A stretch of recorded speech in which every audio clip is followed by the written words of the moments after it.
आप सभी को जय मसीह की। स्वागत है आपका हमारे YouTube चैनल मसीह का सुसंदेश में। और मैं हूं पास्टर सावन कोरे। इस समय हम परमेश्वर के फिर से वचन में जाएंगे और सीखेंगे कि आज हमें परमेश्वर का वचन क्या सिखाता है। तो आइए मेरे प्रियो, आज मेरे साथ आप बाइबल खोलिए और आज हम परमेश्वर के वचन में से निकालेंगे प्रेतों के काम, उसका 4वां अध्याय और उसका 31वां वचन।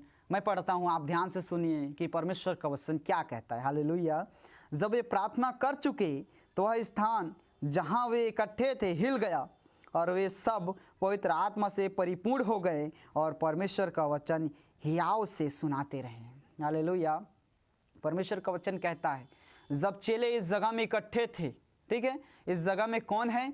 चेले हैं, यीशु मसीह के चेले हैं। यीशु मसीह का स्वर्गारोहण हो चुका है, यीशु मसीह स्वर्ग पर उठा लिए गए हैं। उसके बाद चेले क्या कर रहे हैं? इस जगह में प्रार्थना कर रहे हैं। और जब प्रार्थना कर रहे हैं तो वचन कहता है जिस जगह में वो इकट्ठे थे, जहाँ पर वो प्रार्थना कर रहे थे, वो जगह हिल गया और ये सब पवित्र आत्मा से भर गए। ठीक है, जो हमारा टॉपिक था, आप मांगते हो आपको मिलता क्यों नहीं है। समझ रहे हैं? तो इस विषय में आज हम सीख रहे हैं, तो अपने ध्यान को ज़रा इस वचन पे लगाए रहें। और मुझे यकीन, मुझे विश्वास है कि इस वचन को अगर आप अपने जीवन में धारण कर लेंगे, अपने जीवन में बसा लेंगे, तब आप बहुतायत से आशीष पाने वाले हैं और आपकी आत्मिक ज़िंदगी, आपके आत्मिक जो जीवन है वो बहुत उन्नति पाने वाला है और आप बहुत आगे बढ़ने वाले हैं आज के वचन के द्वारा। हालेलुया।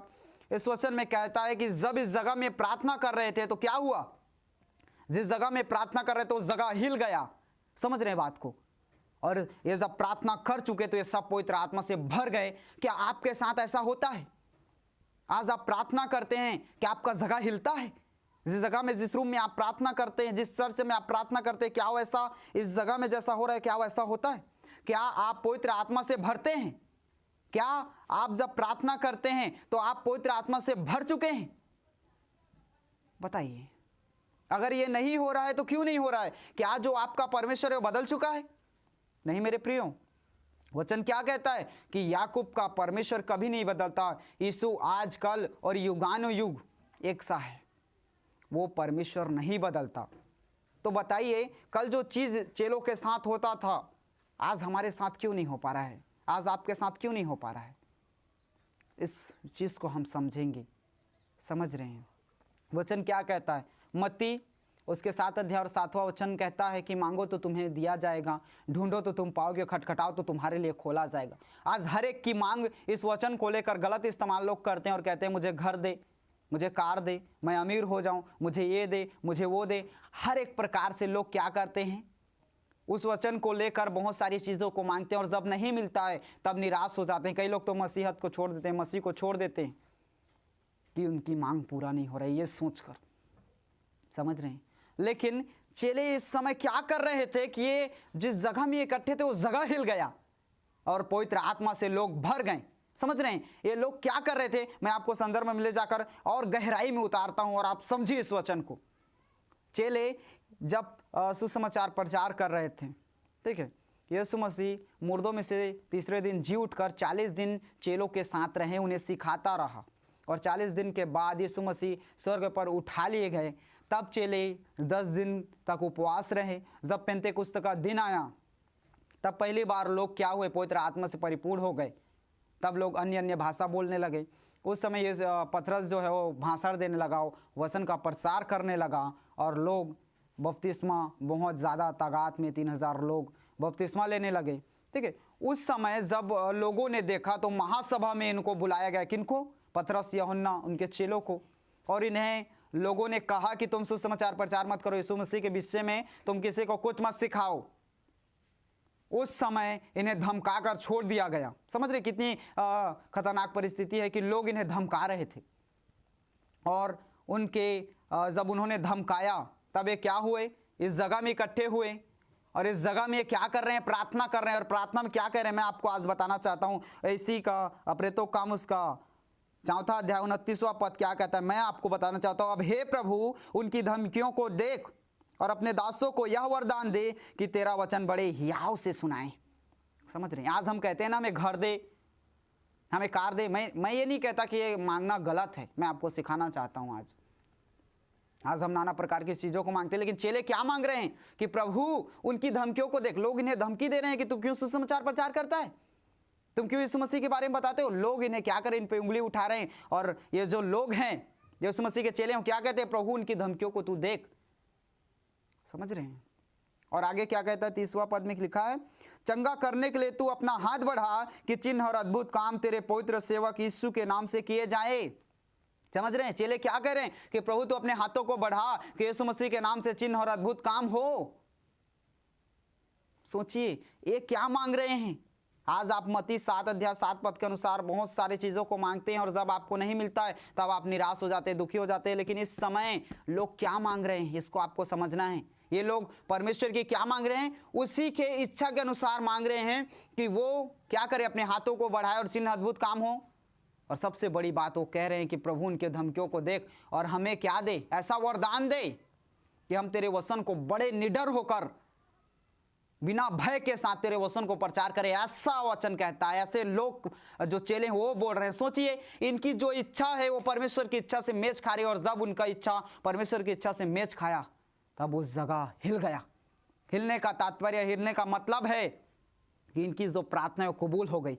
परमेश्वर ने इनकी प्रार्थना को सुना और तुरंत उत्तर दे दिया। आज आप प्रार्थना कर रहे हैं, कई महीने हो गए आपको प्रार्थना करते करते, लेकिन उसका उत्तर क्यों नहीं आ रहा है? आप मांग रहे हैं, आपको मिल नहीं रहा है, दुखी हो जाते हैं लोग। बताइए क्या परमेश्वर आपका गुलाम है कि आप मांगेंगे वो मिल जाएगा? परमेश्वर आपका गुलाम नहीं है। समझ रहे हैं? लेकिन आज लोग परमेश्वर का अपना गुलाम मानते हैं। मैं घर मांग रहा हूं, मुझे मिलना चाहिए, नहीं तो मैं मसीह को छोड़ दूंगा। मुझे ये, जब मैं मांग रहा हूं कार, मुझे मिलना चाहिए, नहीं तो मैं कलीसिया नहीं जाऊंगा, मैं चर्च नहीं जाऊंगा, मैं कोई मीटिंग अटेंड नहीं करूंगा। क्या मतलब इसका? परमेश्वर आपका गुलाम है? नहीं ना। लेकिन अधिकतर लोग यही समझते हैं। आप क्या मांग रहे हैं उस पर डिपेंड करता है कि परमेश्वर आपको जब नहीं दे रहा है आप क्या मांग रहे हैं। हो सकता है आप परमेश्वर की इच्छा के अनुसार मांग रहे हो, आपको नहीं मिल रहा हो। इसका भी एक कारण है। आप परमेश्वर से घर मांग रहे हैं, लेकिन परमेश्वर की इच्छा ये हो कि आपको महल देना चाहता हो। और आपको पता है मेरे प्रियो कि घर बनाने से ज़्यादा समय महल बनाने में लगता है। हो सकता है आप परमेश्वर से कुछ मांग रहे हो, लेकिन परमेश्वर आपको बहुत कुछ देना चाहते हो, जिसमें समय तो लगेगा ही। समझ रहे हैं? अब्राहम को जब परमेश्वर ने कहा तुझे बेटा दूंगा, उसे 25 साल इंतज़ार करना पड़ा, और 25 साल के बाद उसे इसहाक के रूप में एक बेटा दिया गया। यीशु मसीह ने जब सुसमाचार प्रचार किया, उसे 30 साल इंतज़ार करना पड़ा। 30 साल के बाद उसे सेवकाई के लिए निकला। आज आपको भी इंतज़ार करना है मेरे प्रियो, लेकिन आप मांगते हैं, आपको मिलता नहीं है। इस विषय में आज मैं आपको बताना चाहता हूँ। मैं आपको बताना चाहता हूँ वचन, आप मेरे साथ ध्यान से निकालिए और ध्यान से मेरी बातों को आप समझने की कोशिश करिए। याकूब, ठीक है, हम वचन में जाएंगे। याकूब उसका 4वां अध्याय और उसका 3रा वचन क्या कहता है? आप मांगते हैं लेकिन आपको मिलता नहीं है ना, इस विषय में आपको बताना चाहता हूँ। तुम मांगते हो, वचन कहता है तुम मांगते हो और पाते नहीं, इसलिए कि बुरी इच्छा से मांगते हो ताकि अपने भोग विलास में उड़ा दो। तुम मांगते हो और तुम्हें मिलता नहीं है। कारण क्या है कि तुम बुरी इच्छा से मांगते हो कि अपने भोग विलास में उड़ा दो। अपनी इच्छा से, अपने पसंद से आज मांगते हो। कई लोग ऐसे होते, कई लड़के, कई नौजवान लड़के और लड़कियां होती है जो अपने लिए क्या मांगते हैं? हमें अच्छी सी लड़की मिल जाए, हमें अच्छे से लड़का मिल जाए। और वो जब किसी को देखते हैं तो आकर्षित हो जाते हैं कि मुझे, मेरा दूल्हा यही होना चाहिए, मेरी दुल्हन यही होनी चाहिए। प्रार्थना मुझसे मांगते हैं कि इसी के साथ मेरा विवाह होना चाहिए, इसी के साथ मेरी शादी होनी चाहिए। और जब हो जाता है, परमेश्वर कहता है हाँ मांग रहे ले, लेकिन जब वो बाद में दुख पाते हैं तब परमेश्वर को ही कोसते हैं, भूल जाते हैं कि मैंने ही तो मांगा था। जब आप अपनी इच्छा से मांगेंगे तो आपको दुख मिलेगा, लेकिन जब उस इच्छा में परमेश्वर की इच्छा मैच खाएगा, जब आपकी इच्छा में परमेश्वर की इच्छा होगी, तब उस चीज़ में आप कभी दुख नहीं पाएंगे। दोस्त समझ रहे हैं? आपके जीवन में तकलीफ है इस चीज़ को लेकर। आप मांगते हैं लेकिन आपको मिलता नहीं है, आप दुख में हैं, आप दर्द में हैं। क्यों है? क्योंकि आप मांग रहे, आपको मिल नहीं रहा है। मैं अपने होकर नहीं बोल रहा हूँ। वचन क्या कहता है कि तुम बुरी इच्छा करके मांगते हो, इसीलिए तुम्हें नहीं मिलता है कि अपने भोग विलास में उड़ा दो। आज अपनी चीज़ों को बढ़ाने के लिए लोग प्रार्थना करते हैं, मुझे मेरे घर में इतना हो जाए, मेरा बिजनेस बहुत बड़ा हो जाए। इस चीज़ों को आज लोग ध्यान में रखते हैं और मांगते हैं। हो सकता है आप कलीसिया आ रहे हैं, आपके प्रार्थना ये हो कि मुझे बेटा चाहिए। कोई भी भाई बहन ये बोलते होंगे कि शादी के बाद कि मुझे एक बेटा चाहिए या मेरा बेटा होना चाहिए। आप प्रार्थना तो कर चुके, परमेश्वर ने आपको पहली बार बेटी दे दिया, दूसरी बार आपका बच्चा हुआ वो भी बेटी था, फिर आपका मन टूट गया। कि मुझे बेटी बेटी हो। फिर कई लोग ऐसे होते हैं कि मसीहत को छोड़ देते हैं। क्या पता परमेश्वर आपको परख रहा होगा कि आपको बेटा चाहिए, समझ रहे हैं? क्या पता तीसरा जो औलाद आपका होता वो बेटा होता। समझ रहे? बात को थोड़ा समझिए। हम आज परमेश्वर को अपना गुलाम बना चुके हैं और ये समझते हैं कि परमेश्वर मेरा गुलाम है, मैं जो मांगूंगा वो मुझे मिलना चाहिए, नहीं तो मैं चर्च नहीं जाऊंगा, नहीं तो मैं कलीसिया नहीं जाऊंगा। नाना प्रकार के आप कार्यों को करते हैं मेरे प्रियो। मेरे बताने का जो तात्पर्य यही है कि चेले जब प्रार्थना कर रहे थे तो वो जगह हिल गया। क्यों हिला? क्योंकि वो परमेश्वर की इच्छा के अनुसार उन्होंने मांगा और वो उनको मिला। जब आप मसीह में आगे बढ़ेंगे, जो परमेश्वर की इच्छा होगा वो आपको मिलेगा। पता है मत्ती उसके 6 अध्याय 9 से 13 तक में यीशु मसीह ने एक प्रार्थना अपने चेलों को सिखाया। उस प्रार्थना में ज़्यादातर जो हिस्सा था और परमेश्वर की बड़ाई और परमेश्वर के राज्य को बढ़ाने के लिए और परमेश्वर की पवित्रता को दिखाने के लिए वो जो वचन है, जो प्रार्थना है वो दर्शाता है। लेकिन एक लाइन है जो मनुष्य के लिए है और वो एक लाइन में लिखा है, हमें हमारी आज दिन भर की रोटी आज हमें दे। दिन भर की रोटी आज हमें दे, सिर्फ इतना है मनुष्य के लिए। लेकिन आज हमें बंगला चाहिए, हमें घर चाहिए, और जब नहीं मिलता है तब हम दुखी होते हैं। आप मांग सकते हैं बिल्कुल, लेकिन आपको इस चीज़ में दुखी नहीं होना चाहिए। परमेश्वर की जो आपके जीवन में योजना है वो तो होगा ही, 100% है। जो परमेश्वर की इच्छा है वो आपके जीवन में होगा। इस बात को आपको समझना है। अगर आप मांग रहे हैं आपको नहीं मिल रहा है तो दो कारण से आप समझ ली कि वो नहीं मिल रहा है। पहला कारण है कि आप मांग रहे हैं, हो सकता है परमेश्वर का उससे बड़ा आपका योजना हो। आप घर मांग रहे हो, जिस प्रकार मैंने बताया आप घर मांग रहे होंगे, लेकिन परमेश्वर की इच्छा आपको महल देने का होगा तो लेट होगा। दूसरे कारण है, अगर आप मांग रहे हैं आपको नहीं मिल रहा है, याकूब 4 अध्याय 3 पद के अनुसार आपकी इच्छा गलत है। समझ रहे? इन बातों को आप समझिए। लेकिन तीसरी बात है वो आप ध्यान में रखिए, जब प्रार्थना करें तब आप समझिए। जब आपको नहीं मिल रहा है या मिल रहा है तो बस एक बात आप अपने आप से कहिए, परमेश्वर मुझे जो देगा श्रेष्ठ देगा, सबसे बढ़कर देगा। चेले उस जगह में प्रार्थना कर रहे हैं। क्या प्रार्थना करें? प्रभु तेरे कार्य को हम और आगे बढ़ा सकें, तेरे वचन को निडर होकर फैला सके। तब जगह हिल गया, तब पवित्र आत्मा से लोग भर गए। एक भाई की मैं गवाही देना चाहूँगा, हमारे साथ में रहते, मेरे साथ में वो प्रभु की सेवकाई को करते हैं। और जब हम बाहर सेवा के लिए जाया करते थे, लोग हमें बुलाया करते थे, तब हमारे पास उस भाई के पास ना पहनने के लिए उतने अच्छे कपड़े नहीं हुआ करते थे मेरे प्रियो। उस भाई ने एक रात वो आया, मैंने कहा भाई तुम प्रार्थना करो, प्रभु तुम्हें देगा, तुम्हारी ज़रूरत को पूरा करेगा। वो घर आया, पता उसने क्या प्रार्थना किया? कहा प्रभु मुझे कपड़े दे, मुझे पैंट और मुझे शर्ट दे। पता है कुछ समय बाद एक इंसान उसके पास आया और क्या कहता है, चल भाई मैं तुझे पैंट शर्ट दिलाता हूँ। हालेलुया। जब आप परमेश्वर की इच्छा के अनुसार मांगेंगे वो आपको मिलेगा। उस भाई ने क्या किया?